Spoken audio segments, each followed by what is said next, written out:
everyone, my name is Juliet. Welcome back to my channel. This is Capulet Books, and today I'm here to tell you about the best fantasy books I read in 2020. Hope you enjoyed them.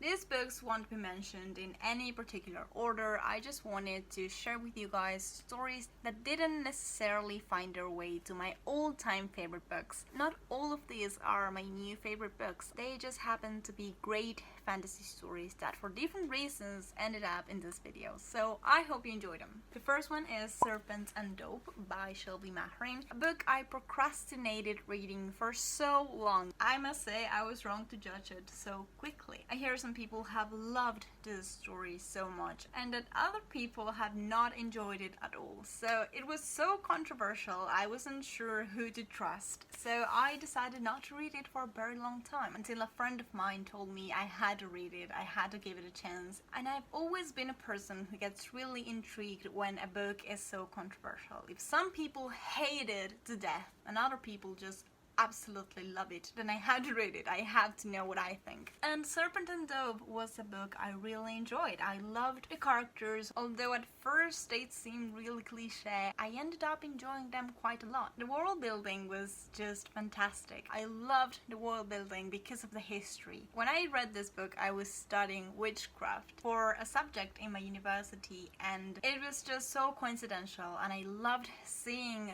real historical witchcraft in books. I don't know, I think Serpent and Dove was a really great book, but I loved it even more because of the historical content, because of the portrayal of witchcraft and the patriarchy in the 18th century, well, 17th as well. The writing was great, the characters were really intriguing, but it was the history. That's what worked for me. Another book I really enjoyed this year was The Starless Sea by Erin Morgenstern, an author I absolutely love. I adore every single thing this woman writes, and I didn't hesitate to pick up this story, and it blew my mind. It was so revolutionary, and I don't know if everyone will agree, but it changed everything to me. It shifted my way of seeing literature as a whole. The adventure this book entailed was so mind-blowing to me that I just have no words. What I liked so much is that this book will feel different to every person who reads it. You will read it and find a meaning in it and assign a certain meaning to every single symbol, every single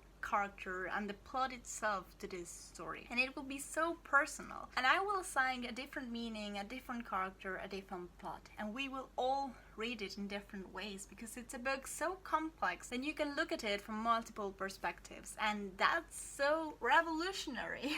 I think there's no way to compare this book to anything we know about fantasy. It's a love letter to literature, it's an ode to reading, to loving books, to loving fantasy, and if you want a good fantasy story, a good book for 2020, then this is what I would recommend. You might love it or get bored, and you might feel every inch of it or just go through the story and skim the pages, but still, it's so new, it's so different to everything there is out there that I just couldn't put it any other way. Another book I loved this year was Queen of Coin and Whisper by Helen Corcoran. This one's not necessarily in my all-time faves, but I had a lot of fun with the LGBTQ content. It was so relieving. It was so good to finally see lesbians in a fantasy story.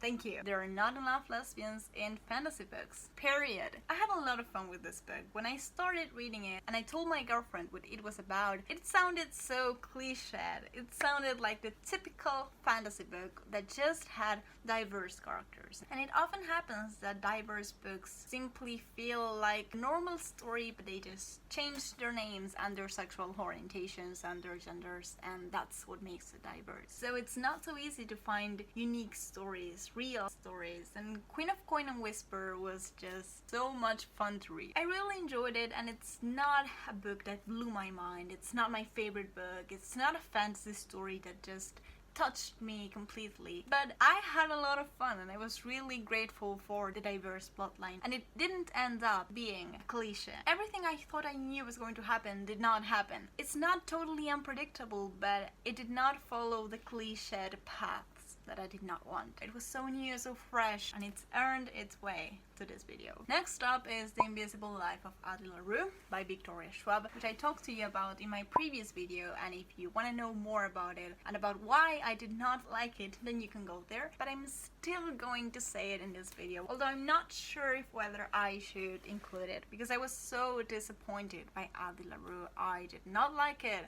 I was infuriated by it. I was sad. I was angry. I lost hope in books for a while. And still, I'm going to name it in this video, because Idleroo was a good fantasy book. It was not a life-changing book for me. It was not the best fantasy story I ever read. In my opinion, it didn't make any justice to Victoria Schwab as a fantasy author. Still, it was a fantasy book that I learned a lot from as a person who wants to write fantasy. It is new, it is original in its own way. It is beautifully written, and I just learned a lot about craft, about writing, about telling stories, about perseverance, and it still brought me some joys while I read it. So although you can know more about it in my previous video, I enjoyed Idleroo, and I think despite my anger towards it and despite any mixed feelings, Idleroo just has to be here. The next one is Dark and Deepest Red by Anna-Marie McLemore. I had wanted to read this author's books for so long, and for some reason I didn't, and I'm really glad I did, and I'm going to continue reading Anna-Marie McLemore's story as from now. This book is a retelling that mixes history with magic, and I had a lot of fun with it, and I was so grateful and excited about the diversity. Diverse fantasy books are everything I want, and Dark and Deepest Red was so much fun. It was new, it was a different way to write, a different way to do literature, and I really liked that. I also want to mention real quick, just as the previous book, Spin the Dawn by Elizabeth Lim. I don't have much to say about that one. It was really original and strange and beautifully written, and it's not my favorite book. I read the second one and did not enjoy it, but at the time it was really important to me this year. When I read it, I wanted to fall in love with fantasy again, and I hadn't read a fantasy book like that one in a very long time, so Spin the Dawn did not change my world. It's not among my favorite books, and I don't have much to say about it besides the fact that it was so unique, so original, and so important to me back then. It deserves a quick mention. Next up is The Burning God by R.F. Kuang, and if you haven't read The Poppy War yet, I will make a video about it because I'm so hyped up and excited and in love with this story that I will make an entire video about this. The Burning God is the third book and the end of this trilogy, so I can't really say much without the spoilers, but The Poppy War is one of my favorite books and favorite fantasy books of all times. That kind of illustrates the whole picture, and these are all the fantasy books that I wanted to tell you about. Compared to previous years, this is not so good.